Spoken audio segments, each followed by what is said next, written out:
In five, four, three, two, one, good to go. Welcome, everyone. This is Hamsterdam speaking to you from the Disney Villainous Plotcast. We have an awfully astute group of expert players here from the Let's Get Wicked Discord to discuss our topic for today: win conditions, being the best villain you can be. But before we dive in, let's meet our group and hear about a favorite moment or memory of theirs from this game. First up, we have HT. Oh, my favorite memory. I think that might be when I was in a community gathering when a game shop was hosting to let many people try different games, and I was actually one suggesting a group to try Villainous, and we went with the first box, Wicked Takes It All, and with a 5-player game. It was me and the family. And yeah, they were all new to it, but uh, all of them managed to make progress, even if it was a little hard, especially for the Jafar player, because even if on paper to understand, it might be hard to figure out how you should play him. But I think that's my favorite, getting to introduce new people to it, and they seem to enjoy it very much, actually. That's a wonderful thing to share. Next up, we have Jarek. Hello. And My you favorite moment of all time, I will still remember to this day. This was way years ago in 2021. Playing against Jafar, I was Hayes, and I won with 4 Titans on Mount Olympus. I will still remember that game that day. That's impressive, no doubt. Yeah. hmm Next, we have Lord. What is up, everybody? Um, I would honestly say most of my favorite memories are when I have played with my family, even though it's not competitive. And when I say family, I mean like my nieces and nephews. Um, I know it's not competitive, but um, family is a big part of my life, and so I just feel like anytime I get to interact with my nieces and nephews and I get to absolutely obliterate them, it is completely fun. What's better in the world? Next, we have Wero. Greetings. The first one that came to mind for me, well, actually, it was the second one, was in Wicked League. I was playing Cruella versus an Yzma, and the Yzma player kind of had the vibe, yeah, I'm probably going to win pretty quick. Like, this isn't going to be that much of an issue. Game ended up lasting about an hour. I was just fading over and over, moving heroes while struggling to get puppies onto the board. I managed to reshuffle Yzma's fate decks twice, and I could almost hear my opponent slamming their face into their computer desk. I did end up winning, though, so there was some satisfaction at least.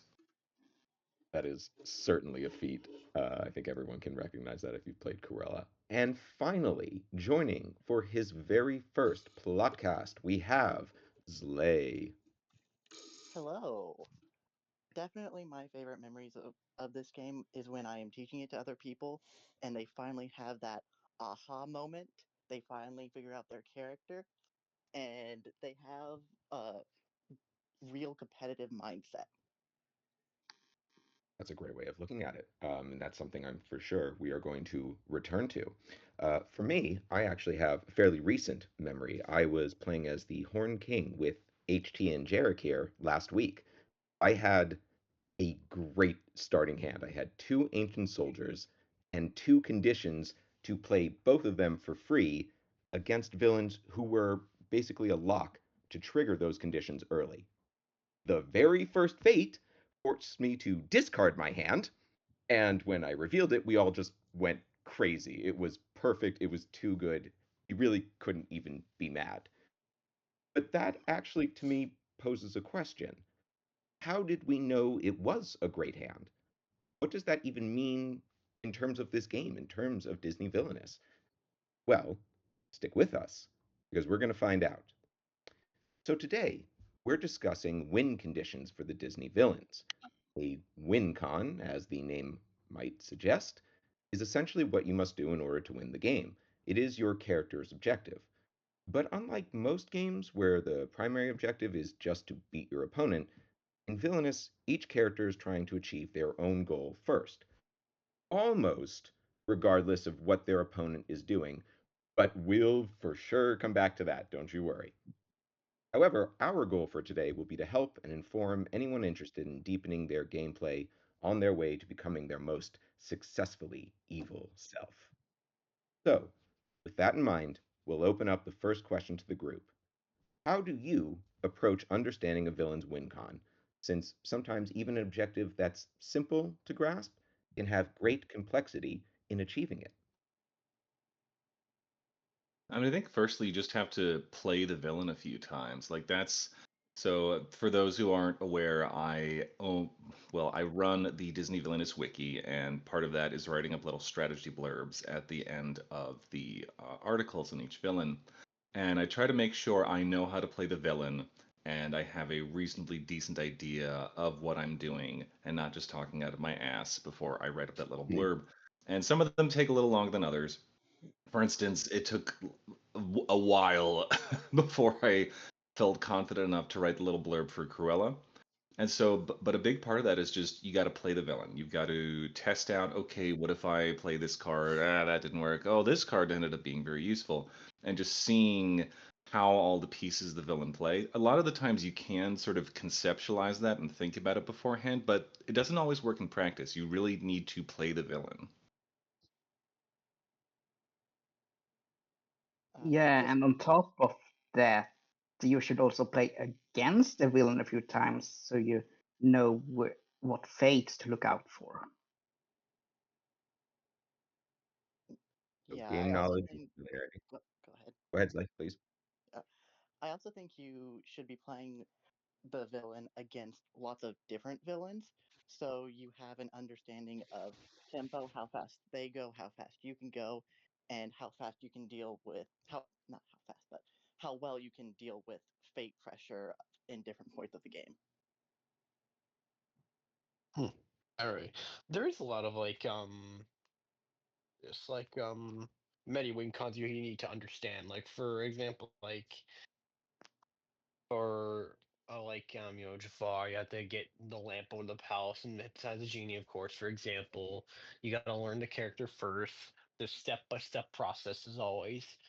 There's some builds that could be a little, like kind of, I don't know what's the word I could say, like more like in the middle, like there's a lot of slow villains, fast villains, very competitive villains, but that's all I can say. Or did you want to jump in there? No, think everybody kind of touched on it pretty well. Didn't really have anything to say about that. Totally understand. Well, thank you all for joining the podcast. We think this has been a great discussion. No, this is actually appropriate because, as Zlay mentioned, both fading and speed, especially for a villain, is important in determining how successful they'll be at achieving that win con. Which kind of leads into another question we have for the group here.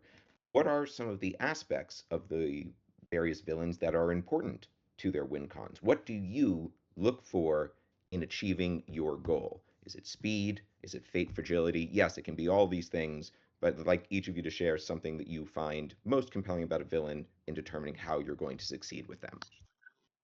I mean, honestly, you look at the cards first. And that's what I've every time there's a new set, there's new villains, the first thing I want to look at, okay, what is their deck? How are they operating? Because you want to look for, do they have ways to draw extra cards apart from just at end of turn? Do they have ways to get back stuff out of the discard pile? What is their ally composition? How does that compare to the heroes in their fate deck? Because yeah, there are obviously going to be cards that get them to their unique mechanics, and uh like Cruella has her puppy stuff, like okay, cool, but like how does she deal with heroes? How does she get through a deck faster? How does she get to those cards that get her to her win condition? So those are the sorts of not necessarily generic, but sort of fundamental mechanical things, how that tell me how quickly I'm going to be able to do the stuff I need to actually win. You actually bring up a great point that I was going to bring up. Not enough people understand the cards, and they also don't read the guides or the rules, I think. Mm. So, a lot of people that just, want to have a fun, casual experience, that's fine. But if you want to truly understand how to play a game, how to compete against somebody, how to ultimately destroy someone, you need to understand each and every card. So, that means reading every card over and over again, reading the guide, making sure that you understand how to play each card and get clarification on cards, and then you can start to experiment. Whenever I've played the characters, I usually give about 15 to 20 games per villain just to really start to understand them. Even if I understand them right off the bat, I want to try different strategies, I want to try different ways to play cards, and I don't think people give that enough try because I don't think, one, they have the patience to do so, or two, they just don't have you know the the the strategy brain.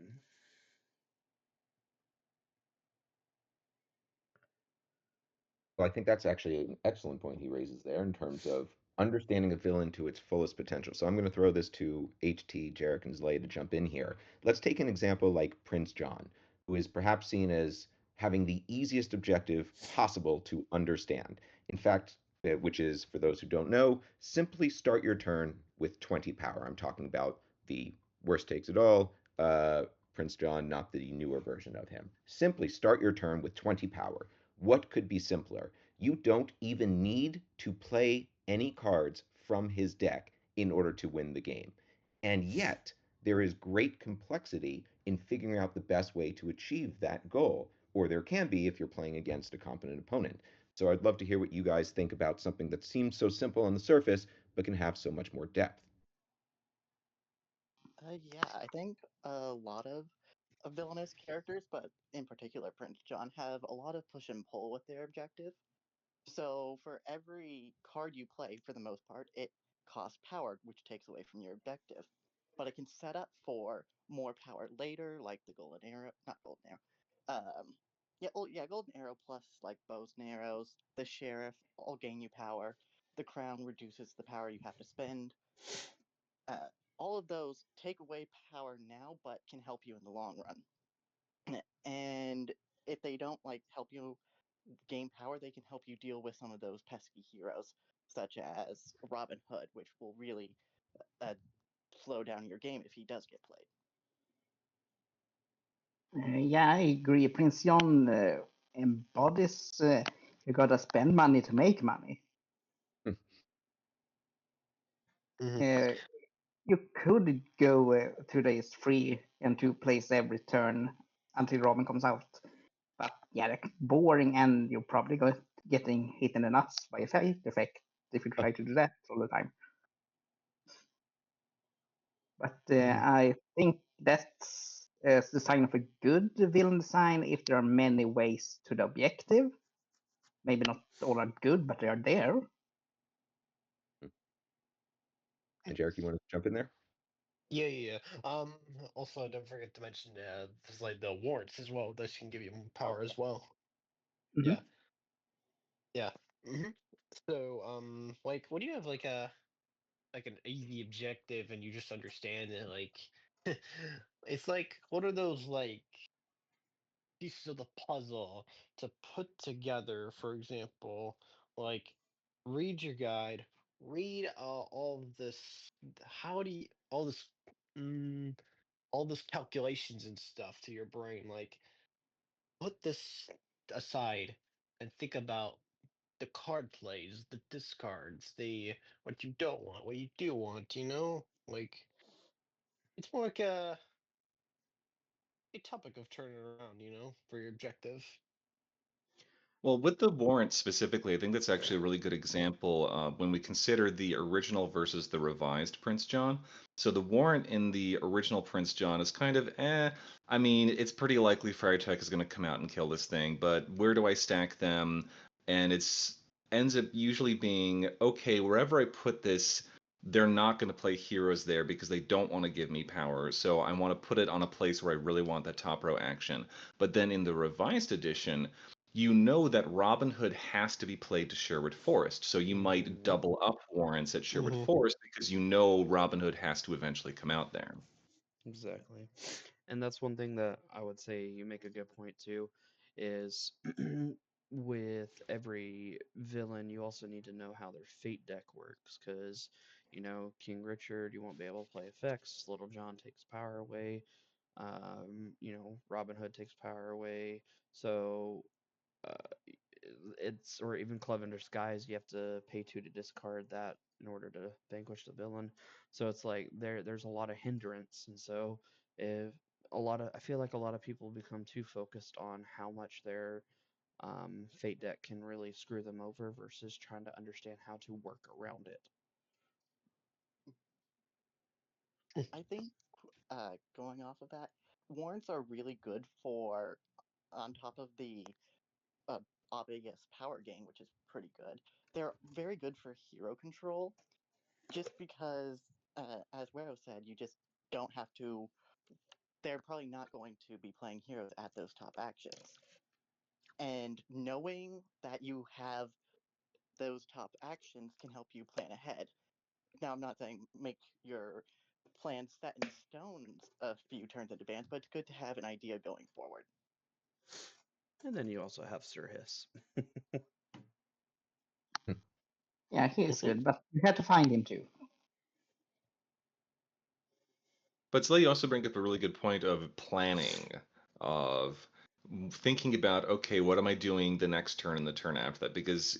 And you do need contingencies, like, okay, what if my opponent fates me? But you need a plan of, okay, what do I do if I don't get fated? What do I do if I get fated? Because the whole idea of a win condition is you need to get to your win, so you need a plan to do that. So you got to think, okay, this turn I'm going to go here because next turn I'll go over there. So, like, let's say I'm playing Queen of Hearts. So, okay, this turn I'll go to Hedge Maze because I need the power.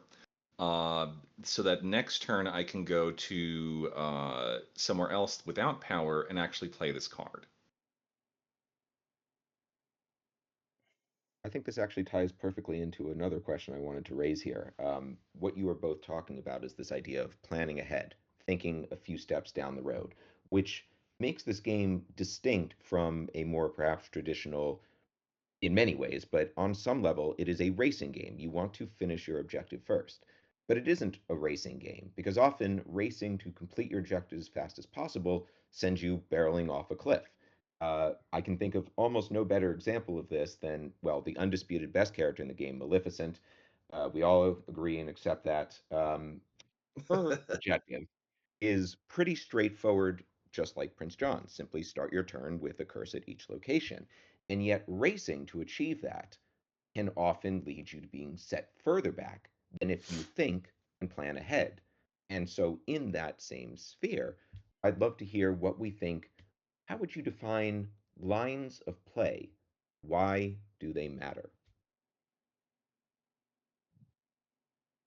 I mean, to push back slightly, if you're playing King Candy, it is technically a race. But then King Candy is actually a really good example of that because as you're going around your little loop-de-loop, you at times do want to slow down. Like, I mean, if you want to be a real shit dick, you can be, okay, I'm going to fate 3 times in a row and you only move one spot. But then sometimes, okay, no, I need to get around because I need to get to that vanquish action because I've got to kill Ralph.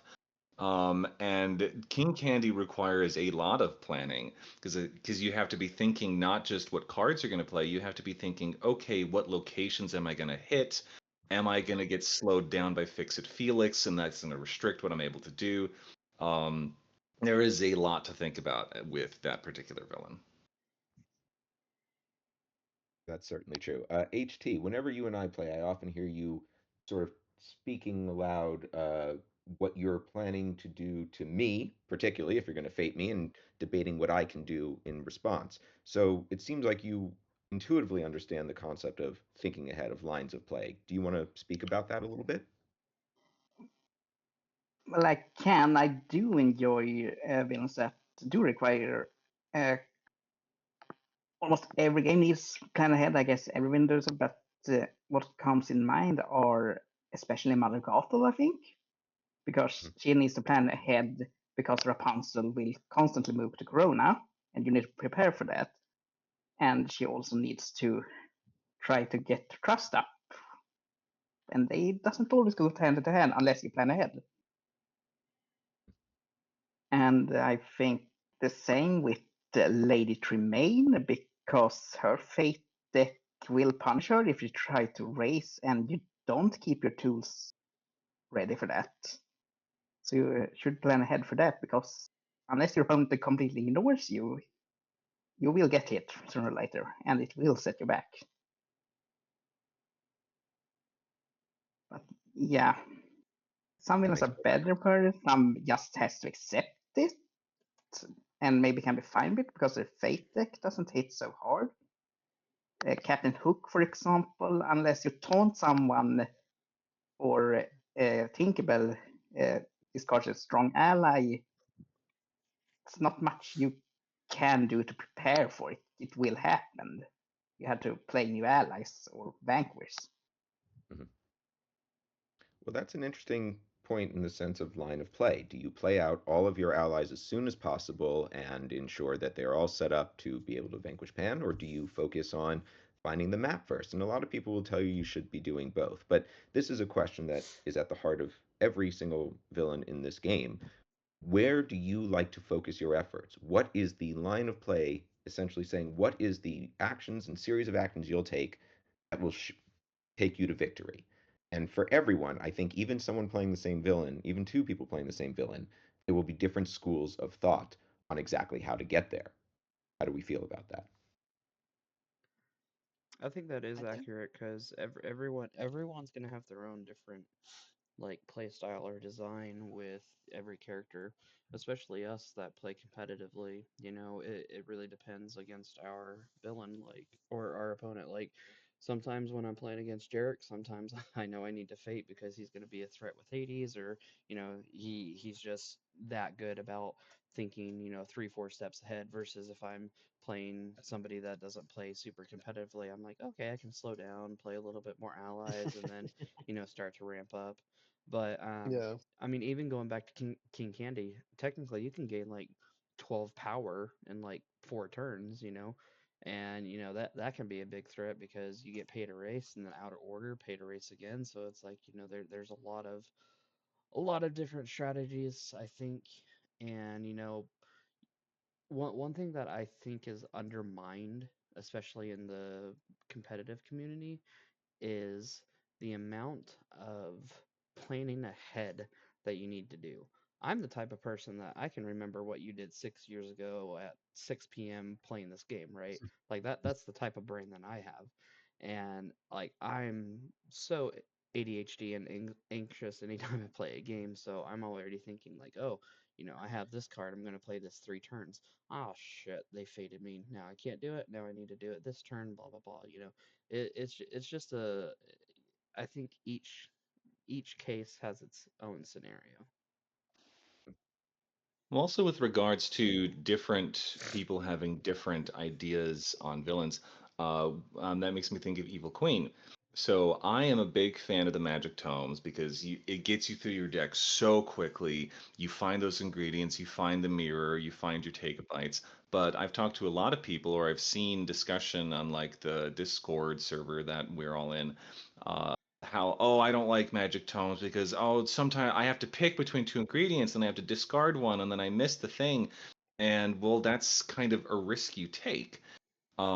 Personally, I value getting through the deck more quickly, more than the off chance of, oh no, what if I discard an ingredient? Because the Evil Queen has a lot of tools to get around that, to mitigate that anyway. It's just a matter of realizing what to do. But on that same token, I also despise the box. I think it's horrible.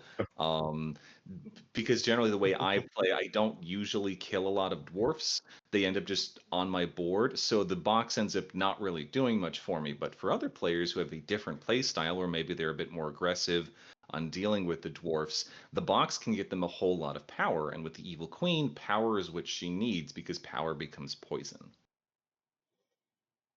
Hmm. That's actually a really excellent point that I want to throw to the group here. What Wero just mentioned was actually not what Evil Queen's objective says on the tin. Her objective is to defeat Snow White. So you think, okay, I have to get the cards I need to kill Snow White. But the answer isn't to get the cards you need. The answer, her objective really, is accrue enough power and turn it into enough poison that defeating Snow White becomes possible. So on the tin, it says defeat Snow White, but the win con isn't get take a bite in your hand. It's have the poison that you need to defeat her. Is there any other examples anyone can think of where the villain's objective isn't actually what you need to do to win?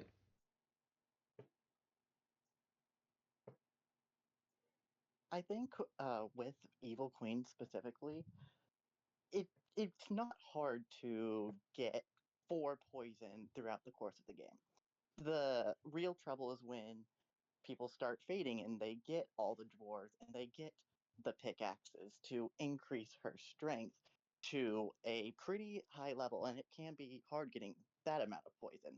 Not to mention Duck, but for her pure objective, a very strong Snow White can be devastating in some games. So I think characters like that and like Shere Khan defeat Mowgli with no fire tokens in the realm.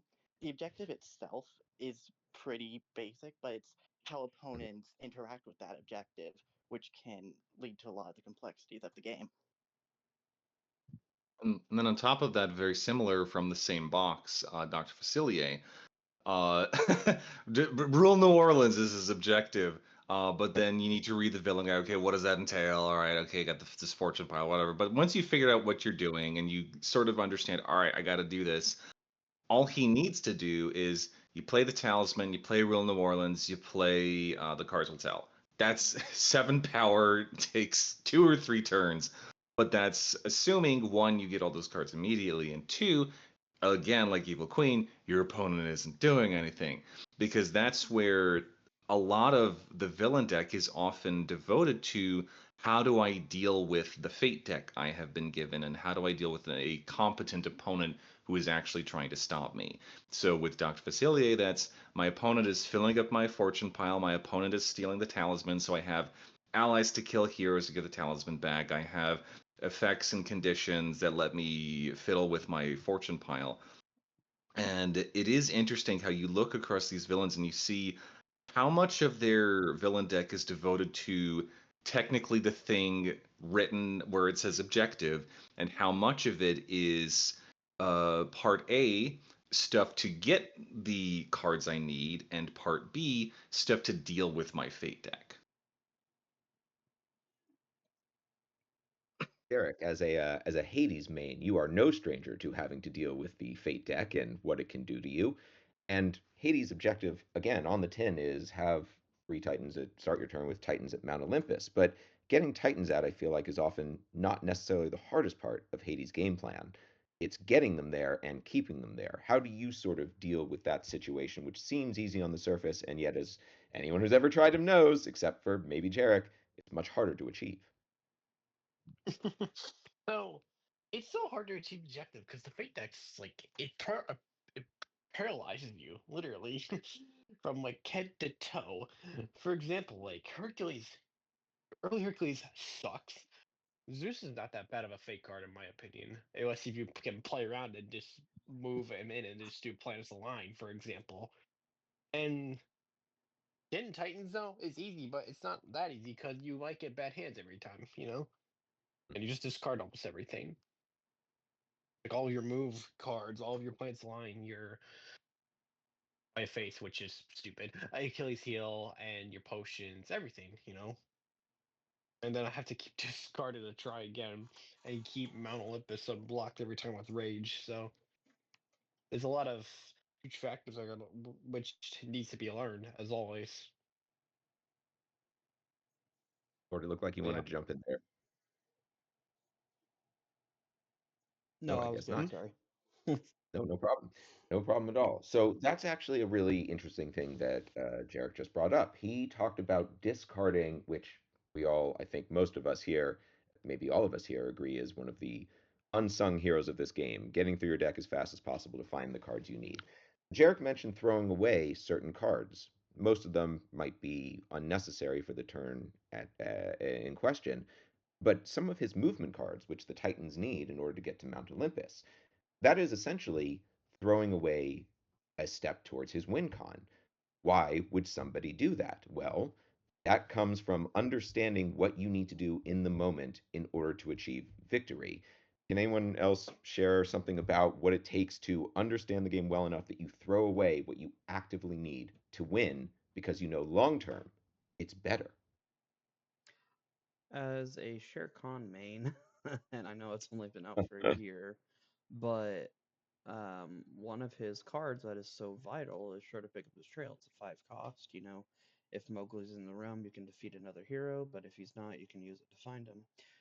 Yes, there are some merits to having Mowgli out early, but he gets moved and adds fire tokens and whatnot. But I usually go ahead and start discarding those until I have a little bit of a setup, because if you don't have setup, Bagheera's really going to screw you over, Baloo's going to screw you over, Jungle Patrol's going to screw you over, and then you have those pesky fire tokens.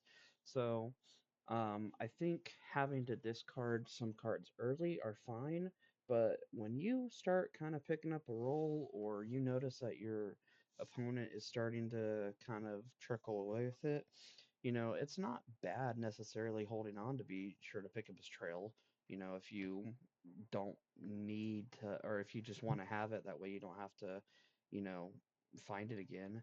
But there is merit to having to discard cards that really affect your win condition. Like, I mean, nobody's gonna throw away the medal for King Candy, but sometimes with, like, one of the worst villains, Maleficent.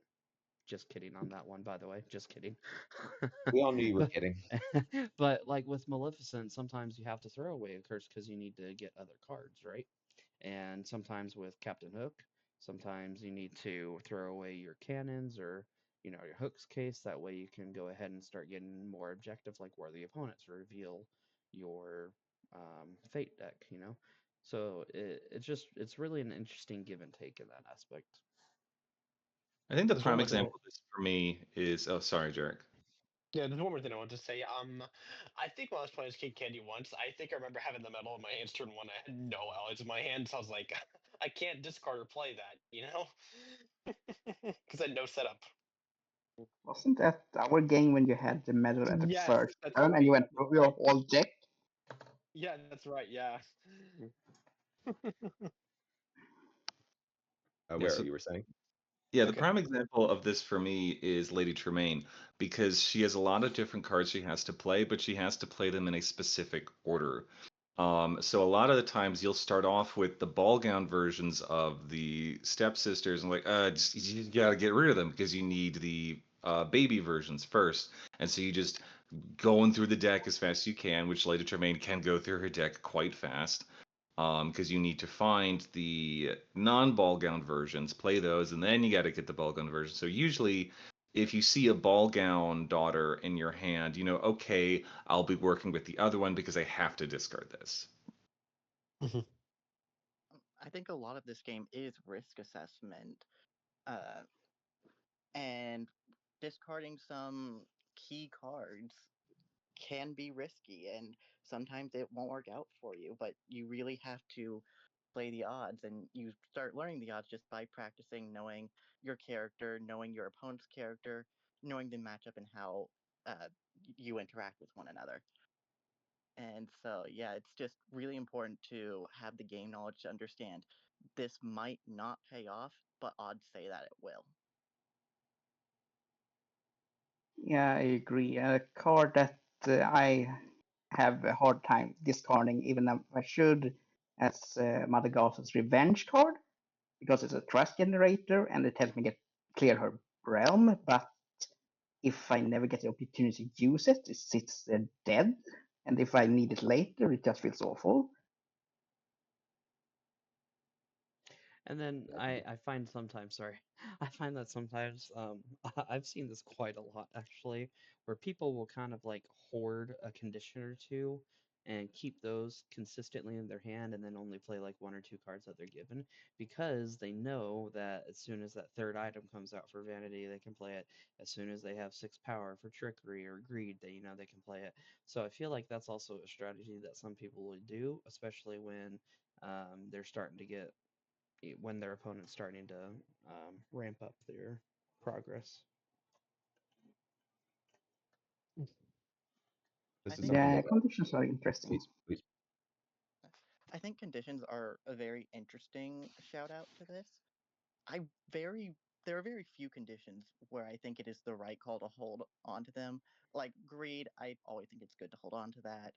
Uh, and but like for the most part, even if I know the opponent is going to be triggering the next turn, unless it really helps me to hold on to it, I'd rather have the card that could help me uh, advance my objective. I mean, there's also so for like 90% of the time you are correct. If you cannot use this immediately, you chuck it. But then there are those 10% of the time where this card will literally win me the game. Such as with Yzma, you've got Cusco out and you've got a kid or two out as well, and they have to go. But if you take a turn to go vanquish a kid, you have to then move away, and then it's going to take you 2 turns to get back there to vanquish Cusco. And in the meantime, if your opponent's able to fate 2 turns in a row, they can get that kid back on the board. So you hold on to Ferocity, and you just have this stalemate where you're just hopping between your fate locations saying, come on, to kill a hero, you know you gotta. Mm-hmm. Because if they Well, trigger Ferocity, you just go kill Cusco and win. and then that's the same thing with like greed, especially in like the newer Prince John. You already have Robin Hood at the jail. Oh, great, you have greed. You just gain power. Hey, I have three copies. I just get nine power right there. Or even trickery. They have six power. They're about to win. Bam, I have two copies. I'm gonna fate you twice. Or deception. All these different things. It really that's why I really like conditions because it makes the game just a little bit more difficult, especially when you're on a roll and you think you're gonna win, and then bam, it just smacks you on your ass. I think the power of those conditions, like Beautiful as Me, Greed, Ferocity, they can force your opponent to play in ways they otherwise might not have and would be detrimental to them. And so just not having them in the discard pile is powerful, but of course, uh, for other conditions like Vanity, I don't think that it's worth it to hang on to. I don't think it's worth playing around not having two items just so you don't trigger Vanity. Deception, on the other hand, Hmm.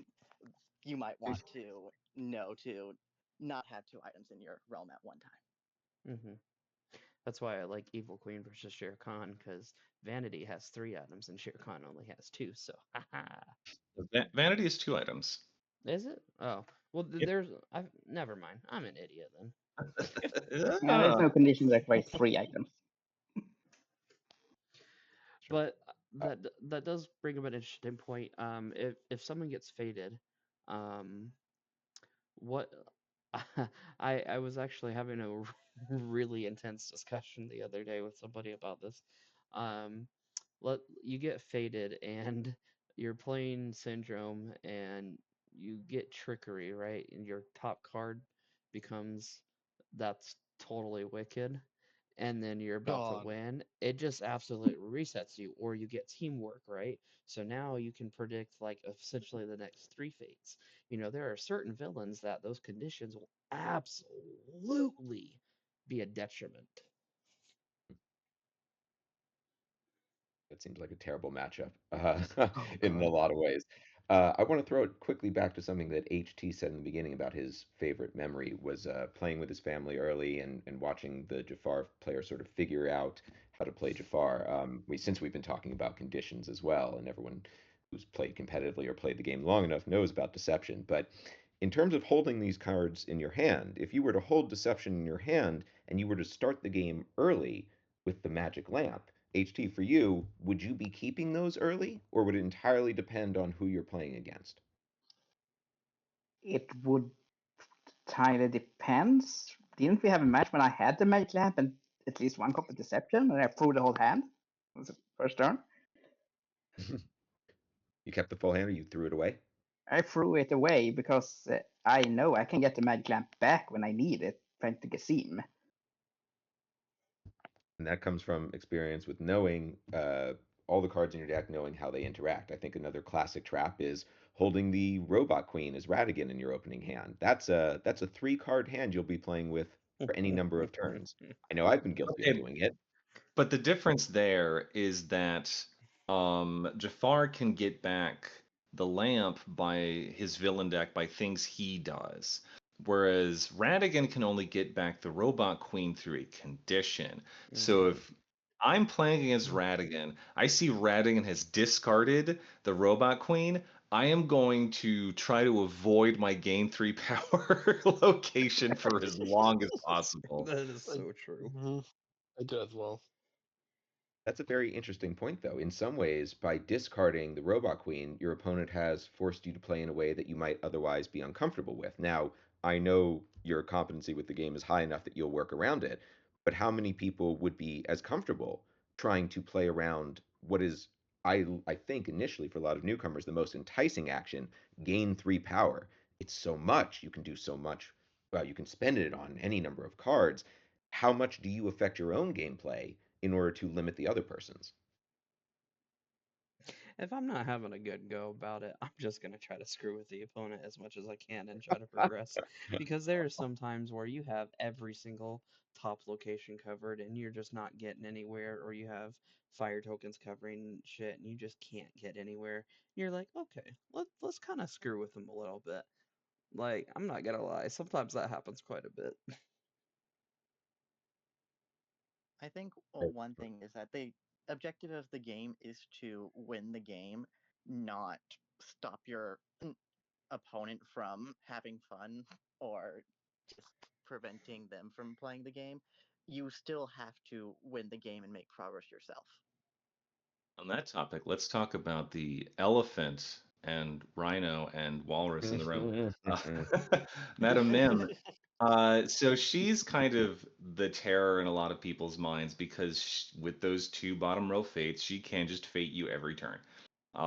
But I've said this on a couple occasions where if that's all she does, she still needs to play all of her she needs to play at least 7 cards, and then she needs to use her vanquish actions and do all that. If she's fading every turn, the dueling ground does not have a play action, so it's going to take her at least 14 turns.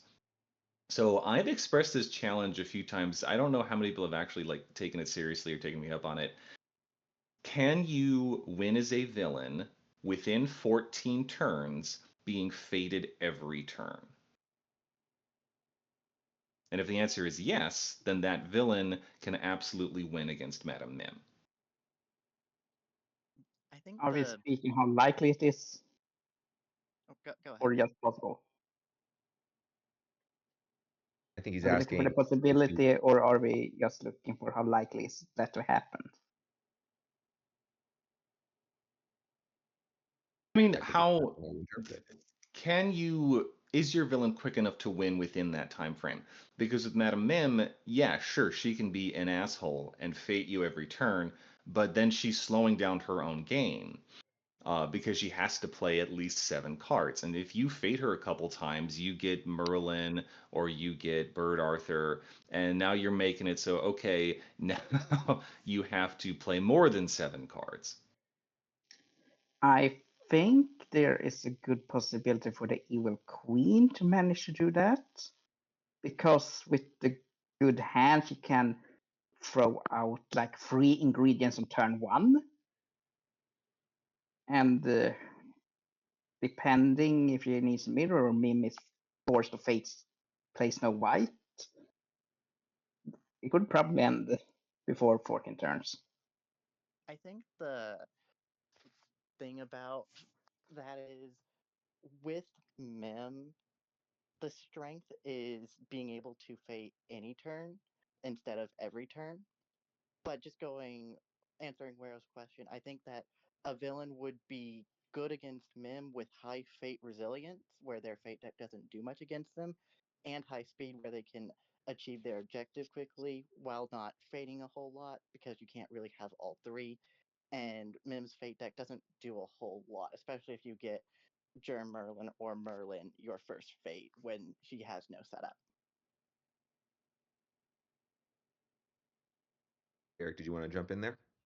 No, no, not really from what like. I don't like playing her at all, and I just don't like playing against her sometimes.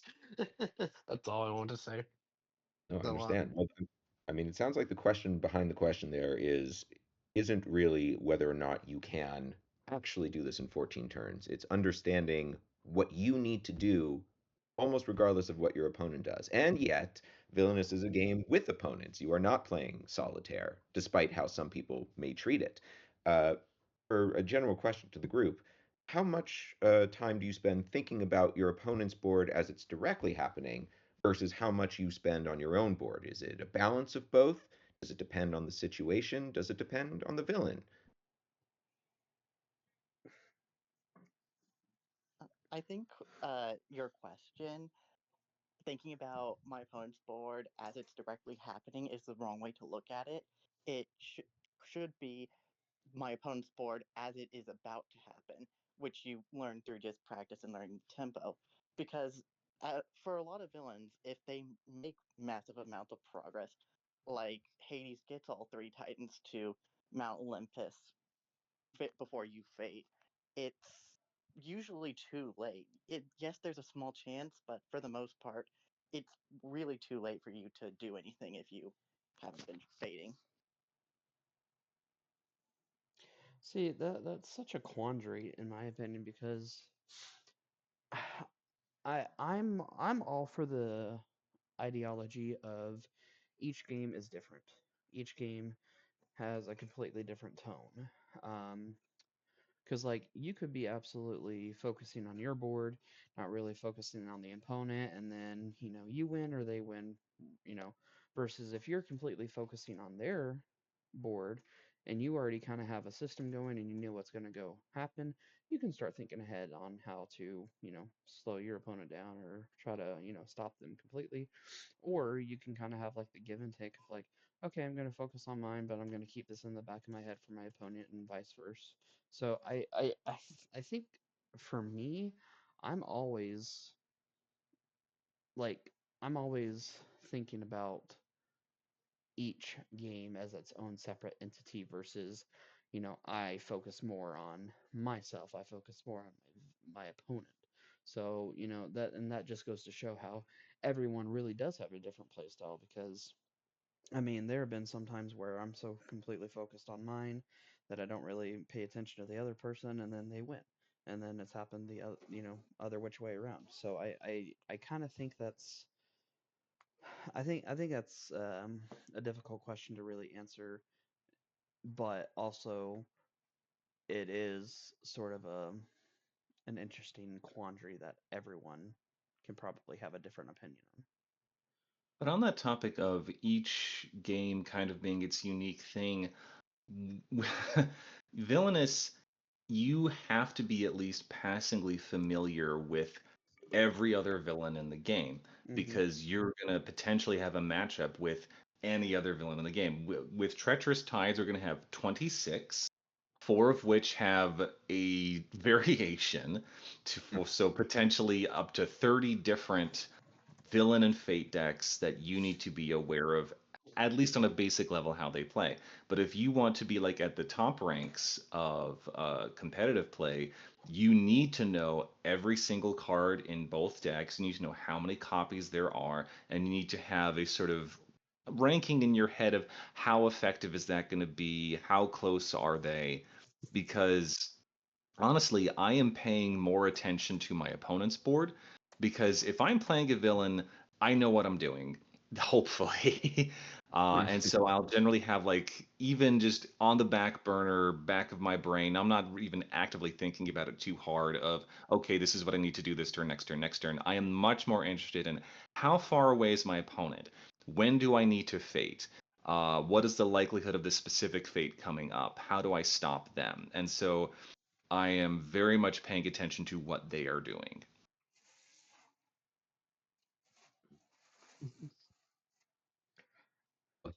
Let me pose a little puzzle to the group here. You find yourself, and I think what Wero says is, and what Zalay first initially introduced there, is this idea of looking ahead more towards where your opponent's board is going to be rather than you where it currently is. As you said, it is too late if Hades already has all three Titans or even four Titans at Mount Olympus, and some of the fate cards that could stop them have gone by. You need to have acted sooner. So I guess the question is, and the problem that we're confronted with every game is, how hard are you pursuing your own objective, and do you recognize when it's time to flip the switch, either go after your opponent more or vice versa? You've been going after your opponent, and now it's time to turn on the jets and move towards your win condition faster.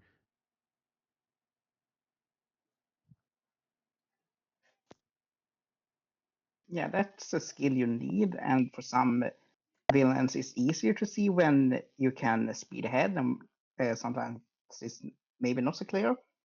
Again, Tremaine is a good example. If, as an opponent, you play Fairy Godmother before and the daughter is in the ball room, you have bought yourself a lot of turns and can probably afford to not fating as much because Tremaine needs to get rid of ball gown and then get rid of the glass slippers.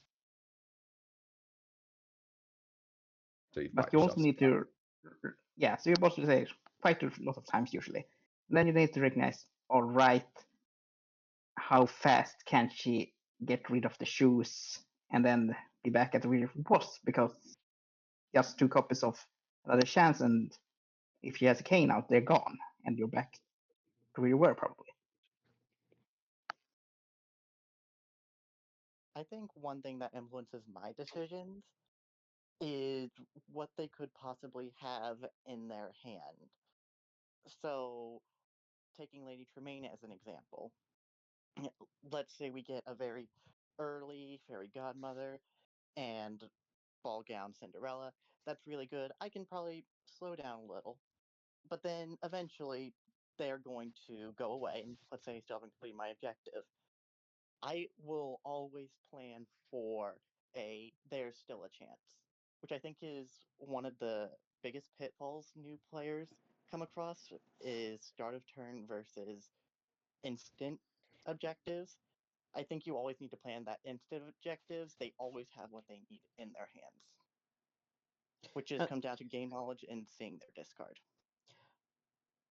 I think one thing that also people don't do enough is when you're trying to focus on your opponent, you need to be continually looking through the discards on the Fate and the villain deck because if they have only like, if they have like 17 cards in your villain deck discard, then you can think about, oh, they may have, possibility of these four cards and they may, be coming up on that, so I need to do something to potentially deter that. Or if they completely reshuffled and there's only, none in the discard, and they've got, seven or eight cards that are allies and stuff on the board, then it's a lot easier to figure out what cards they may or may not have.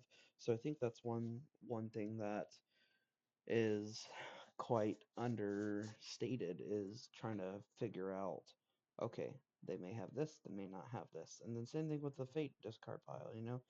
Oh, there's two Rafiki sticks and two Kun Matatas. Okay, there's still going to be one or two. There's still going to be another one in the Fate deck. So, I'll probably, don't have to necessarily focus right now, but, I do need to Fate relatively soon. Also, the villain that you're playing dictates your speed of play. So if I'm Maleficent or I'm Queen of Hearts, very likely my first turn, I'm going to my gain three, play two cards location because I want to get down allies and curses, or I want to get down card guards and I want to start converting them. Because if I am not faded too hard, I can win pretty quickly. And so I'm dictating the pace of the game. Whereas if I'm playing Cruella or even Yzma, I'm probably going to my gain of power fate discard location because probably I don't have exactly what I need in my hand. And I know it's probably going to take me a little while to get there anyway. So chuck stuff, hinder my opponent. I think something that Lord just said is incredibly relevant, especially for newer players. You can, when you're first approaching the game and just struggling to learn even one villain's cards and figuring out not just the nuances of them, but learning every card in the deck, I think there are a few ways to go about it. You could do what I did when I first started and obsessively read Wero's wiki and try to memorize everything as fast as possible. I don't recommend that for everyone. Or you can, in the act of playing the game, use the open information that's available. You can look in your opponent's discard pile. You can look in the discarded fate cards. You may not know everything right away, but just becoming familiar through the act of playing the game, I think, is a great first start, even if it's just your own villain that you've started with and the one sitting across from you.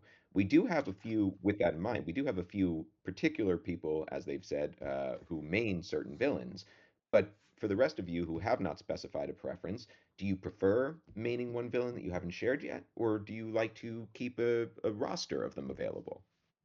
I do just have to poke in here quick because you brought up the wiki.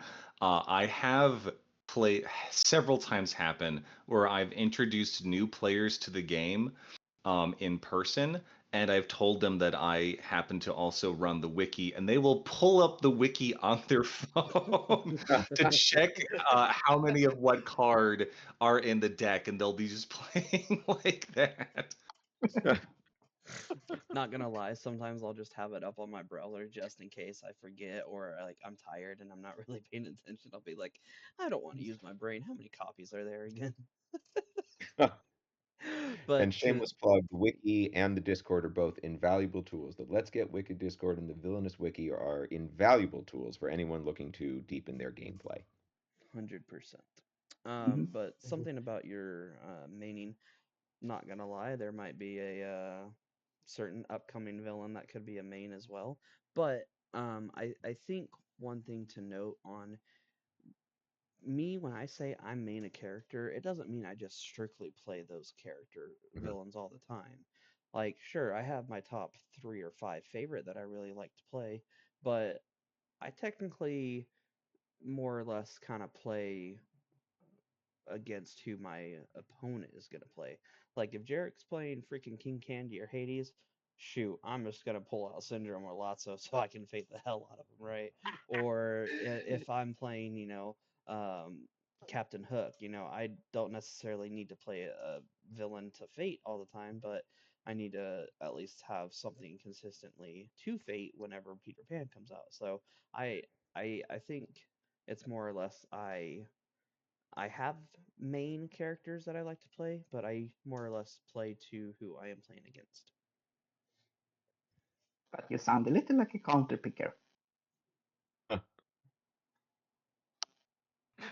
Uh, Counterpicking I is a valuable thing. Sorry, please, like. yeah, I I really play around the cast. I love just playing random villains, whoever I get except Gothel. I do not like Gothel. I think she's wonderfully designed, but cannot play her for the life of me. Uh, but I really like to play around, and I think start off with a few villains that you really like, and then really experiment. Try to figure out this playstyle works for this villain, this one works for this villain, and for the Wicked League, which is the big tournament that the Discord server hosts, we have been trying to figure out ways to kind of force diversity, so it's not just a mim mirror match every time. So you really do have to be confident in a right a wide array of villains. Mhm. But it's interesting how some people get into the game because they see a villain they really like. It's like, oh, Hades, I gotta play as Hades, and then they just play as Hades, or they just play as Shere Khan or Syndrome. Whereas me, I'm much more interested in like the general concept of, ooh, we'll play as Disney villains, and then upon when I started playing it, I really liked the engine, and so I'm like you, Leia. There was a while in Wicked League where I just always went random. That's certainly valuable as well. If you are playing someone against whom most people don't have familiarity, it does give you a certain advantage. I'm not saying that they won't know all your cards. Most people in the competitive scene have long ago memorized every card in every deck, can tell you better than you can what you have in your hand.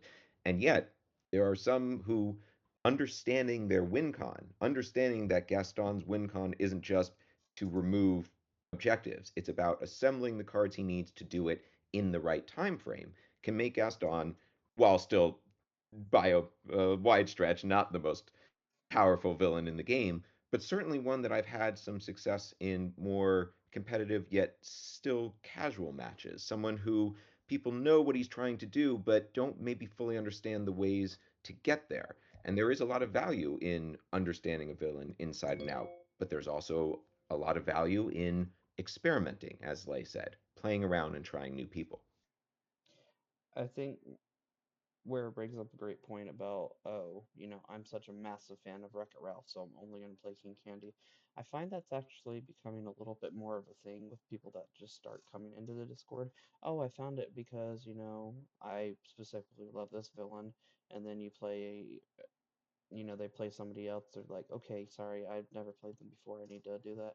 There is a little bit of patience that you have to do there, but in the same aspect, this really harkens back to knowing your villain and knowing who your villain is playing or your opponent is playing so you can play against them. So if you're that type of person that's only played, let's say right now out of the 24 characters, if you've only played, 7 or 8 of them, maybe start to branch out so you actually have a better understanding of who you're playing against. And, that way you can get more experience and but also you're not limiting yourself to that. I think it's a natural progression.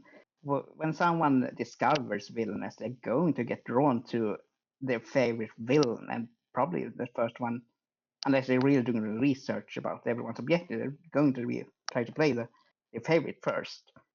I know I did that with Maleficent, and then Lady Tremaine. If Shere Uh, Khan was there first, I'd definitely do that. yeah, Yeah. but if you're going to try to enter the more competitive scene, you're going to need to learn everyone, even if you're not playing them that much, because you need to know how they play and what you're up against. So having a main is not a bad thing, I would say, because it's always nice to have a comfort character to fall back on, and it works in casual games.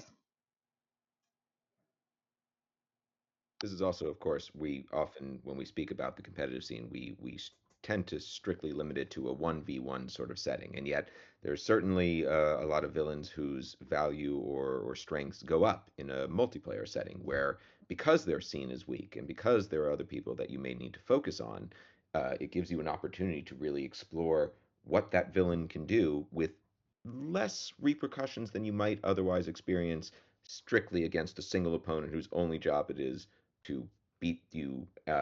Others are distracted by what else is going on.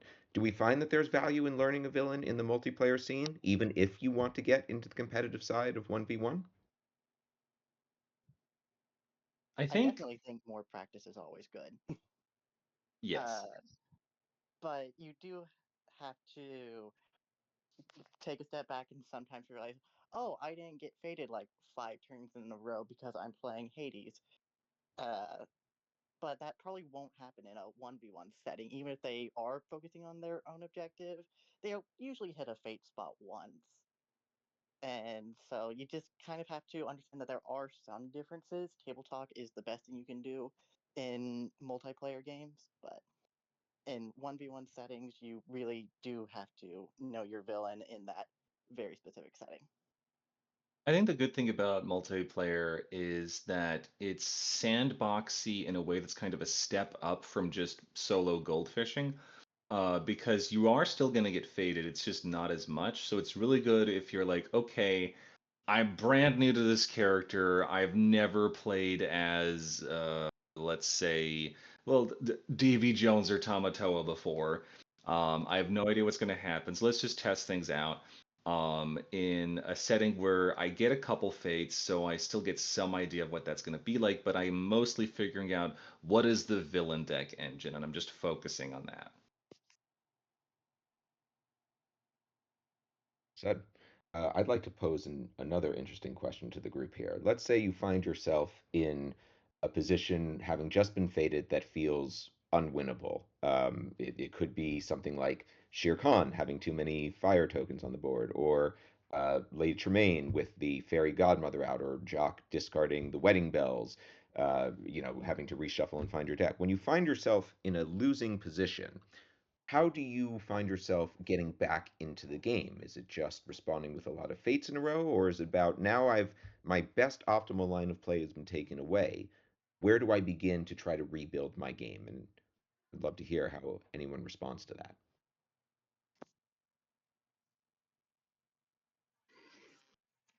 Mm, that's a great question.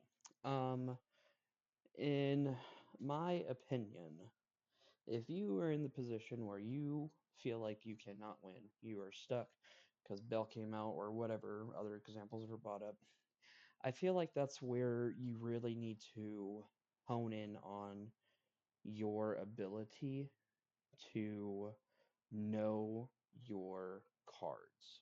Because if let's say Shere Khan, you have all the fire tokens out, you have blue out, and you have Jungle Patrol covering up actions, and you're not really able to do anything, well, you're forgetting about certain cards, like how interesting you're able to draw a card, gain a power, move a fire token. Trust in me, you're able to shuffle up to 3 cards back into your deck.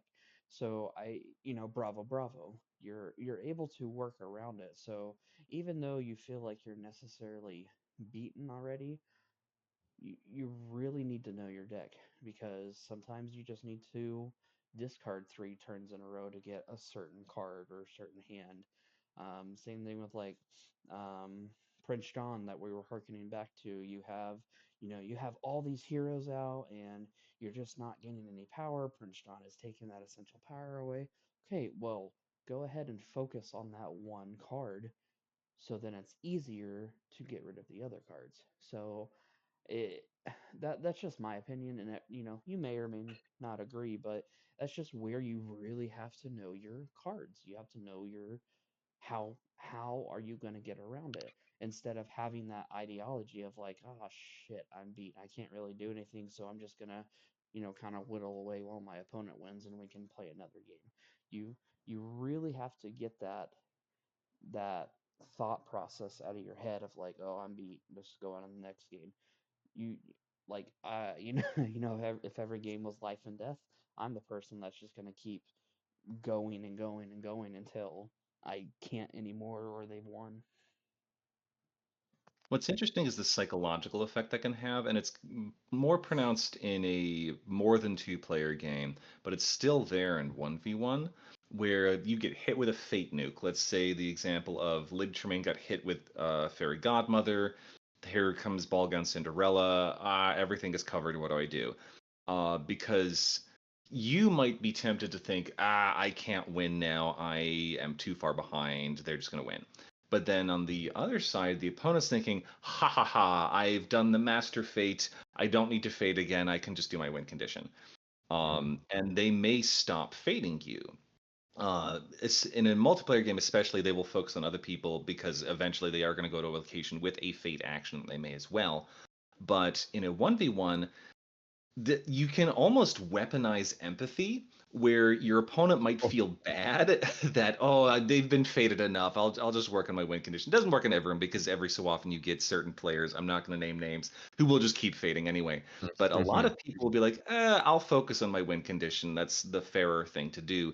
And if you play correctly, you can get out from under that fate nuke and still wins. Like Lady Tremaine, okay, we're gonna find Midnight, we're gonna get the cane, we're gonna do stuff, and while all this is happening, I'm still fading in return, bouncing between the locations I need to, and you can still crawl your way back up. But you may need to like play up the pity party of, oh no, I'm probably gonna lose, and it becomes like a kind of a psychological thing. That's the strength of a multiplayer game. I remember the last battle royale where I was Lady Tremaine and I was playing against the Syndrome player, and the Syndrome had the Omnidroid 10 out, so if he's out of heroes, he win next turn. So, and I was completely blocked. So the problem was if I go to discard, I can't fate. If I fate, I'm not really uh, recovering from my fate. So that was a horrible loop that I lost in the end. And the syndrome, yeah, because of his objective, he's hard to fate lock. I think I there's think that, a yeah, go ahead, please. I think there's a difference between a fate nuke like Fairy Godmother and getting buried in fates. If you're getting Mm, buried in fates, your opponent's probably not progressing as much on their objective, so you could probably tend to focus a little bit more on your objective. But with a fate nuke, you really need to slow the opponent down to your new pace. that too. I remember a particular match in Battle Royale. I think it involves Lay, in which I saw the player he was playing against fate so much and so often that on, I believe, more than one occasion, they missed the turn in which they could have just won the game. And there's no better way to stop your opponent than winning yourself. But they were in such a commanding position and intended to build on it so much, they actually opened the door for a potential comeback. This is not the only example and only time I've ever seen this. The idea that you need to keep beating your opponent down can actually, as Wero pointed out, slow you down. Or if you ignore them entirely, thinking you're done, they can that they can never recover. That you can use that weaponized empathy, which is a fantastic phrase, and we could even change the Let's Get Wicked Discord to that, and probably still be pretty happy. But that does raise another interesting question. When you're on the losing side of things, you have this opportunity, this safe space, if you will, to try things that otherwise might not work because what do you have to lose? Where you're already behind, how can I catch up? What do you do when you're in a winning position? What does your mindset look like then?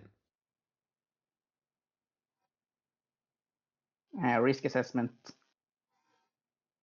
Should I go for How's a Hail Mary or play a little safer in case they can fate and push my wicked condition back? That's often when playing Maleficent. Should I maybe put down some more allies, or should I put down the last curse? But I know my fate deck has many curse breakers in them still. I absolutely agree. I think there's this mindset that evolves when you're behind. I think the thinking, and Lord talked about this as someone who really never wants to give up. Your thinking is not, or hopefully should not be one of, I've lost, time to move on. It should be, how do I win? Versus when you're in a winning position, perhaps your mindset, as HT was sort of talking about, this risk assessment is, how do I lose? It's the difference between being ahead and being behind is, what do I do to change this current situation, or what does my opponent do to flip the tables on me? But also, with you bringing up that Battle Royale player, this is why it's very important that spectators not be allowed to say anything. That if you're in a Oh my competitive match, a gosh, thank you. 1v1 match, you Exactly. are only able to hear your opponent speak. Because in that instance, if there was an audience member who pointed out, hey, you can win here, that is not great because the game is about, do you see that you can win? Because that's what makes you a competent player or not. The game is not, could you win if you make the most optimal move? It's, do you see the most optimal move? I really thank you for bringing that point up because I'm about to have a little bit of nugget of knowledge. If you are not playing, shut up, please. I cannot tell you how Yes. many freaking games I have like somebody has been spectating and they jump in the voice chat or the thing and be like, "Oh, you can do that." And I'm just like, "Why the actual F would you do that? You're not playing. Just shut up." So that's one thing that I is like if we're in a Wicked League game or a Battle Royale game or in a tournament, whatever, I don't like spectators because it just brings that potential of something happening. And sure, some people may allow it and you're all having fun and you're playing a 1v1, somebody pops in, "Hey, we're all having fun." And then they just say something, "Oh, if you especially if you give them black and they can see all the cards, be like, "Oh, hey, why don't you play trickery? They got this." "Oh, yeah, let me do that." Just like, "No." Sorry, I had to go Oh on my that little god. tangent. It pisses That me off so Yeah. much. that Uh, also does actually as well. it, just on the topic of spectators, if you are spectating a match, rules violations, fine. If they don't see something, that's fine. But please don't offer any strategy advice. But also, I think spectating is a good way to learn. You are exposed to more play styles. It can show you moves you may not have thought of, and it can make you a better player. I actually agree with that completely. There is, Mm. while I concur that jumping in the middle of someone's game not only can steal a win away from someone who deserved it, but also cheapen the win of someone who is just trying to get better and learn and see the board exactly as Ware said, see what they can do rather than having someone else tell them. There are a tremendous amount of games available on YouTube and in the Let's Get Wicked Discord that you can review, that you can look at, that are among some of these fantastic players. Watching how they play, figuring out where their lines of play are, can show you a lot. So I do think spectating is incredibly valuable. But please be silent. Yeah, you're spectating to learn, not to teach, unless they actually asked you. Mhm. That's a good point. That's why I think, these podcasts and the discussions in the Discord are so valuable. This is the space, and in the Discord as well, there are always people willing to answer these questions, to have debates about how these characters line up. That's a great resource for anyone looking to expand their gameplay.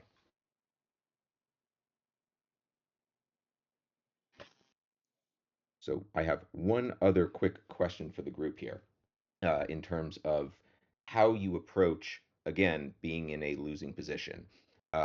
The actions are covered at the top of your board by too many heroes. Uh, is it because you didn't take care of them in time, or because your opponent is a fate spammer who has really just buried you? Whatever the reason may be, that idea of let's take the Maleficent example again. She works in almost any example I want to give. Her entire board is covered with heroes. Her curses are gone. She is struggling even to accrue the resources necessary. What are you learning about what your opponent is doing as a player? Are you spectating your opponent while this is happening? How are you interpreting their own play style? And how will you remember that going forward?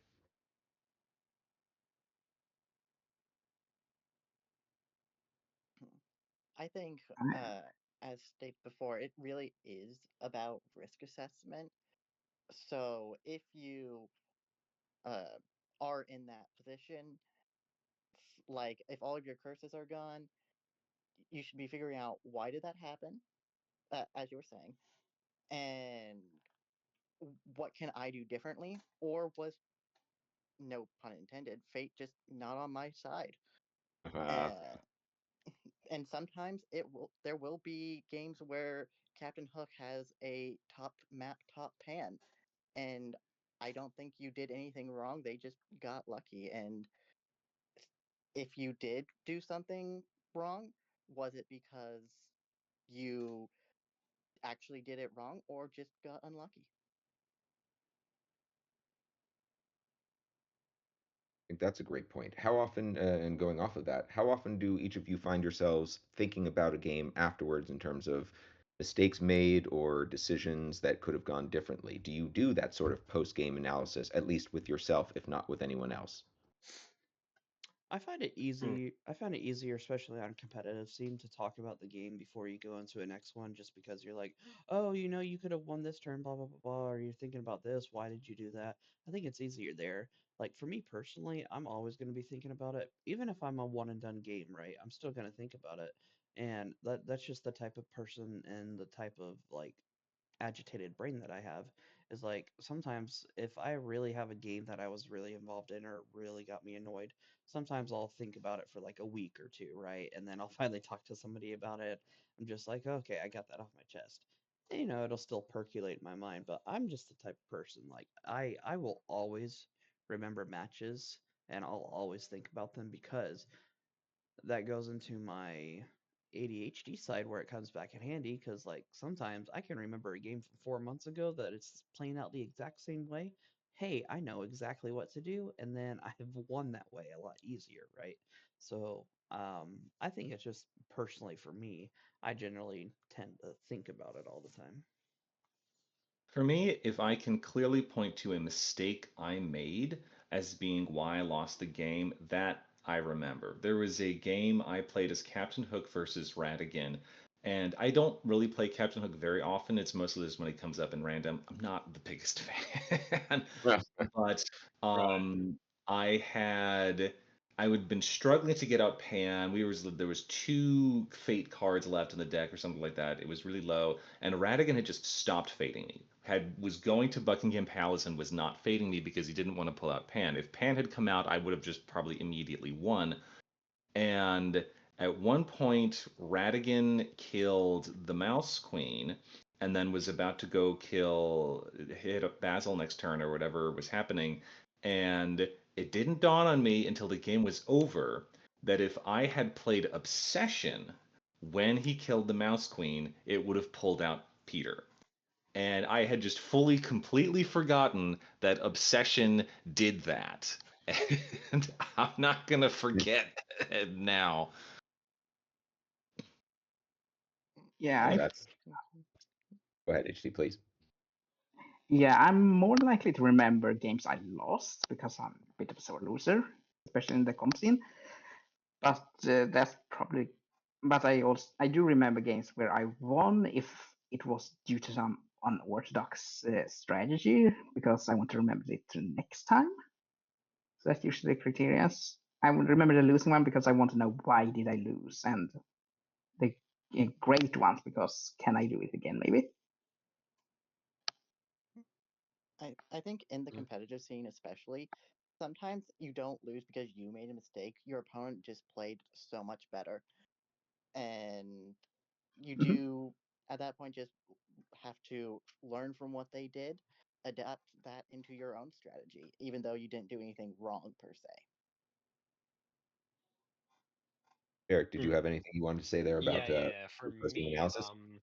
yeah, for me, usually I get into some competitive games. Usually, sometimes, like if there's like a tournament going on, then yeah, I'm up for it.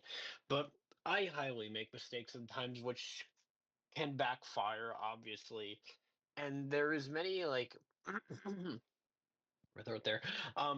There's like mm, fate mistakes. There's many mistakes you need to get your objective done. Like if you're on like a normal like objective like in your for your game, like you could take that risk just to complete your objective, but I don't think it's could happen or not. But it depends on the luck, the luck of the cards as well. I'll share an example I had recently playing with Jarek again. It was one of the most intense matches I think we've ever played. It was Cruella versus King Candy. No. It was a slobber knocker. It was a drawn out, intense game of little changes here and there. Could have gone either way, and it ended with a fantastic photo finish with King Candy, played by Jarek, crossing the finish Yeah. line. Due to one could say one unlucky fate at the end where I tried to fate and it didn't do anything. Now, it would be easy to point to that and say, well, I was neck and neck the whole time. Luck was against me. I couldn't have done everything differently. It just needed to. But I actually don't think that's true. Thinking about it and talking about it with Jarek after the game, I realized there were any number of minor things I could have done, little changes here and there. Maybe I didn't need to fate one particular turn. Maybe I should have spent a little more time getting those puppies out, even though I have a pretty good understanding of Corella. That's kind of the key. There's little nuances throughout the course of the game that you can analyze, that you can look at, if you're inclined to do so. And I remember that game not because I lost it, but because of how exciting it was, how intricate it all came out to be. And the win was well deserved, and was we were gushing about it for the rest of the day. It was so exciting Yeah. that even in defeat, there was a lot to take away from there. And you can really only do that when you sit back and think about what you've done over the course of the game. Yeah, you need to also recognize hindsight mistakes and pure play mistakes. Because something may not be a mistake because that's what you knew at the time. But after that, oh, I should have done that. I also love it when games go to get intense, as always. They sure do. Those are my favorites. I can understand that. Well, Mhm. let me tie things back in here as we're reaching the end of our time to that Horn King game that I mentioned in the beginning. I would say that a great hand, or even a perfect hand if such a thing exists, really can vary from moment to moment. But as you've sort of seen here, understanding your win con, finding those lines of play, whether you're ahead or behind, can help you achieve it, help you understand when you have that beautiful, perfect hand, and can help you recover after it all gets discarded into the bin. Those are important things to keep in mind. Familiarity with each villain, experience, you can only get it through playing the game more, and you will find yourself recognizing your win con. So, with that in mind, I'd like to say thanks to all of our amazing commentators, and especially to our listeners. We hope you'll join us in the Let's Get Wicked Discord, and we can't wait to have you back here next time. But remember, bring your friends, bring your family, and of course, bring your villains. Thank you, everyone. Adios.